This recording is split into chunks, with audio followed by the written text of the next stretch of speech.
World మొత్తం ఒక shock అయ్యే విషయం ఒకటి జరిగింది. కరెక్ట్గా ఒక 2 months బ్యాక్, అంటే ఫిబ్రవరిలో మన మోడీ గారు యునైటెడ్ స్టేట్స్ని విజిట్ చేసినప్పుడు డొనాల్డ్ ట్రంప్ ఒక ఇంట్రెస్టింగ్ స్టేట్మెంట్ ఒకటి పాస్ చేశారు. అదేంటి అంటే ఇండియా మా దగ్గర billions of dollars worth defence equipment కొనబోతుంది అని. అందులో ఆయన స్పెసిఫిక్గా మెన్షన్ చేసింది F-35 lightning 5th generation fighter jet గురించి. ఈ విషయం ఆయన అనౌన్స్ చేయగానే వరల్డ్ మొత్తం ఒక సర్ప్రైజ్ కింద ఫీల్ అయింది. ఎందుకు అని కనుక మనం చూసుకుంటే, ఒక టైంలో యుఎస్ మనకి ఈ ఎయిర్ క్రాఫ్ట్ ని అమ్మడానికి అస్సలు ఇష్టపడలేదు. అంటే జనరల్ గా కొన్ని కంట్రీస్ ఆఫర్ చేస్తారు ఇలాంటి ఫైటర్ జెట్స్ ని మా దగ్గర కొనుక్కోవచ్చు అని.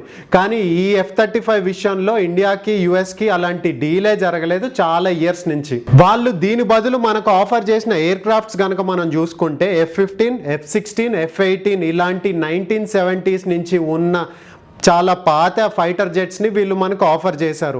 సో ఈ F-16ని అప్గ్రేడెడ్ వర్షన్ చేసి మనకి ఇస్తామని చెప్పి కూడా వాళ్ళు ఆఫర్లో పెట్టారు. కానీ ఆ ఆఫర్ మనకు పెద్దగా ఇంట్రెస్టింగ్గా అనిపించలేదు. ఎందుకు అంటే పాకిస్తాన్ దగ్గర కూడా ఇదే F-16 ఫైటర్ జెట్స్ ఉన్నాయి. వాళ్ళ దగ్గర ఆల్మోస్ట్ ఒక 80 ఉన్నాయి. అండ్ ఆల్సో 2022లో ఒక $450 million సస్టైన్మెంట్ ప్రోగ్రామ్ కింద ఈ F-16s ఏవైతే పాకిస్తాన్ దగ్గర ఉన్నాయో దాని విషయంగా పాకిస్తాన్కి యుఎస్ అప్గ్రేడ్ చేయడం కూడా జరిగింది. అలానే అప్డేట్ చేసి లేటెస్ట్ వర్షన్స్ని దాంట్లో ఇన్స్టాల్ చేయడం కూడా జరిగింది. సో అదే ఎయిర్ క్రాఫ్ట్ని ఇండియాను కొనుక్కోమంటే మనకి పాకిస్తాన్కి పెద్ద డిఫరెన్స్ ఉండదు అనే విషయంగా అక్కడితో ఈ ప్రోగ్రామ్ అనేది ఆగిపోయింది అని చెప్పుకోవచ్చు. ఇదే అమెరికా F-13 లైట్నింగ్ని జపాన్కి ఇచ్చింది, యునైటెడ్ కింగ్డమ్కి ఇచ్చింది, ఇజ్రాయెల్కి కూడా ఇచ్చింది. బట్ ఇండియాకి మాత్రం ఆఫర్ కూడా చేయలేదు.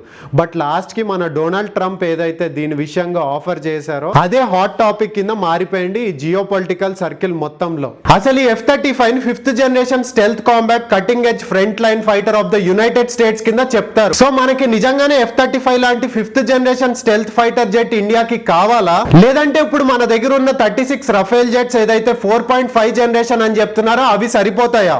ఈ క్వశ్చన్ కి ఆన్సర్ కావాలి అంటే మనం ఇంకా డీప్ గా వెళ్ళి చూద్దాం. మనం ఫస్ట్ చైనా గురించి మాట్లాడుకుందాం. చైనా దగ్గర 300 వరకు J-20, J-35 లాంటి 5th జనరేషన్ ఫైటర్ జెట్స్ ఈ రోజుకి ఉన్నాయి. దాంతో పాటుగా J-36 లాంటి 6th జనరేషన్ ఫైటర్ జెట్స్ కూడా వాళ్ళ దగ్గర ఉన్నట్టుగా వాళ్ళు చెప్తున్నారు. ఈ 6th జనరేషన్ ఫైటర్ జెట్స్ ఏదైతే చైనా వాళ్ళు చెప్తున్నారో అది వాళ్ళ దగ్గర ఉన్న దాని పర్ఫార్మెన్స్ లెవెల్ మాత్రం ఇంకా ఒక క్వశ్చన్ మార్క్ అనే చెప్పొచ్చు. దాంతో పాటుగా చైనా వాళ్ళ ప్రిడిక్షన్ ప్రకారం 2035 కల్లా 1000 5th జనరేషన్ ఫైటర్ జెట్స్ వాళ్ళ దగ్గర ఉంటాయి అని వాళ్ళు చెప్తున్నారు. ఇంకో బ్యాడ్ న్యూస్ ఏంటి అంటే ఇదే J-35 ని చైనా పాకిస్తాన్ ని కొనుక్కోమని ఆఫర్ కూడా చేసింది. అది ఆల్మోస్ట్ ఫైనల్ స్టేజ్ లో ఉంది. పాకిస్తాన్ పైలట్స్ కూడా చైనాలో ఈ J-35 పైన ట్రైనింగ్ కూడా తీసుకుంటున్నారు. పాకిస్తాన్ ఎప్పుడు ఎకనామికల్ గా ఏదో ఒక క్రైసిస్ లో ఉంటుంది. సో అలాంటి కంట్రీకి 5th జనరేషన్ ఫైటర్ జెట్స్ అవసరమా? సో ఇప్పుడు మీకే అర్థమై ఉంటది. సో ఇలాంటి 5th జనరేషన్ ఫైటర్ జెట్స్ అనేవి ఇండియాకి ఈ టైంలో ఎంత అవసరమో. సో ఇండియానే సొంతంగా DRDOతో అండ్ హిందుస్థాన్ ఏరోనాటిక్స్ లిమిటెడ్ తో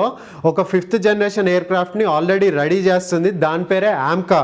ఇది వచ్చేసి 2030 కల్లా రెడీ అయిపోతుంది అని మన డిఫెన్స్ వర్గాలు చెప్తున్నాయి. సో అది రెడీ అయ్యే వరకు ఈ గ్యాప్ ఏదైతే ఉందో చైనాకి మనకి పాకిస్తాన్కి దాన్ని ఫిల్ చేయడానికే ఈ 5th జనరేషన్ విషయంలో ఇండియా ఎప్పటి నుంచో ఎవరి దగ్గర కొనుక్కోవాలి అని చాలా డీప్ డిస్కషన్స్ అనేవి నడుస్తున్నాయి. ఫస్ట్ 2018కి ముందు ఏదైతే ఈ రష్యా వాళ్ళ Sukhoi 57 ఉందో దాన్ని ఇండియాలోనే మ్యానుఫ్యాక్చరింగ్ చేసి దాన్నే వాళ్ళు యూజ్ చేద్దాం అని అనుకున్నారు. కానీ 2018లో ఏమైంది అంటే ఈ రష్యా వాళ్ళు తయారు చేస్తున్న Sukhoi 57కి కొన్ని పర్ఫార్మెన్సెస్ షార్ట్ ఫాల్ ఉండడం వల్ల, ఇన్సఫిషియంట్ టెక్నాలజీ ట్రాన్స్ఫర్ ఇష్యూస్ నడవడం వల్ల, హై కాస్ట్ ఇష్యూస్ ఉండడం వల్ల అండ్ ఆల్సో చాలా ఈ స్టెల్త్ రిలేటెడ్ టెక్నాలజీలో ఇష్యూస్ ఉండడం వల్ల ఈ ప్లాన్ని 2018 తర్వాత ఇండియా విత్డ్రా చేసుకోవడం జరిగింది. అన్నిటికంటే important 5th generation fighter jets లో స్టెల్త్ టెక్నాలజీ. స్టెల్త్ జెట్స్ ని డిజైన్ చేయడం వల్ల రేడార్ లో కనిపించడం కష్టం అవుతుంది. స్పెషల్ పెయింట్ అండ్ మెటీరియల్స్ ని యూజ్ చేసి రేడార్ వేవ్స్ ని అబ్జర్వ్ అయ్యేలా చేస్తారు.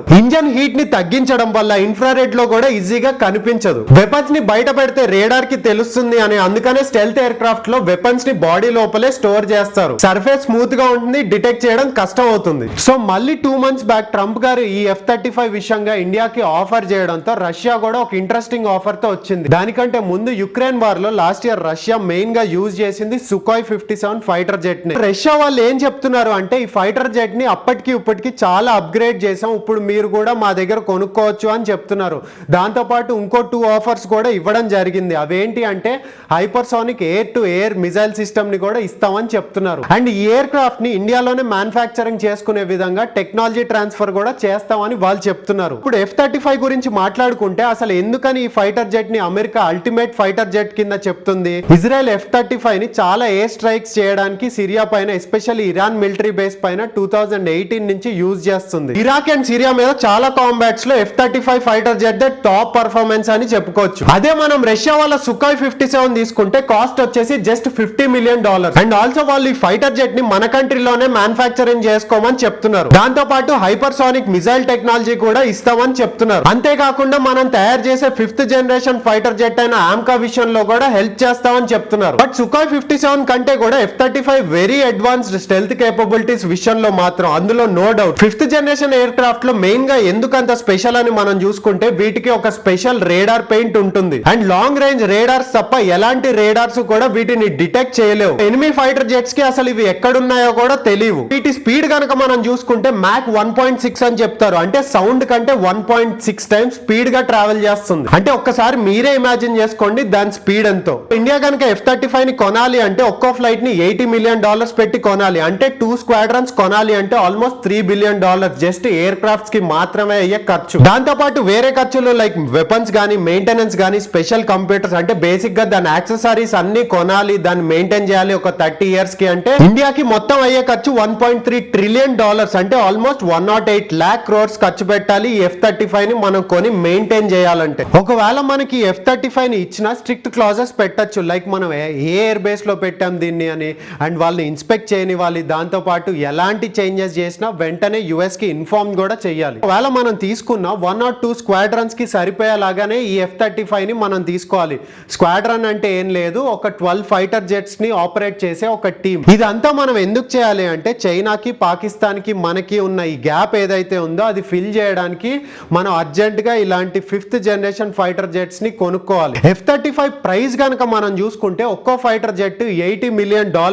అంటే చాలా చాలా ఎక్స్పెన్సివ్ స్పేస్ క్రాఫ్ట్ కింద దీన్ని చెప్పొచ్చు. ఈ పెహల్గామ్ ఇష్యూ రాకముందు వరకు ఎలాంటి ఇష్యూస్ లేని మన ఇండియాకి ఆల్ ఆఫ్ ఎ సడన్ ఈ పెహల్గామ్ ఇష్యూ అయ్యాక వరల్డ్ మొత్తం యుఎస్ చైనా వార్ గురించి మాట్లాడుకోవడం ఆపేసి సడన్ గా ఇండియా పాకిస్తాన్ వారే హాట్ టాపిక్ గా మారిపోయింది. ఆలోచించండి, ఇప్పుడు వార్ సిచ్యువేషన్ అనేది పాకిస్తాన్ కి ఇండియాకి మధ్య జరిగితే okay, India Pakistan air space లో ఈజీగా ఓడించేస్తుంది మనకున్న రఫేల్ లాంటి ఫైటర్ జెట్స్ తో.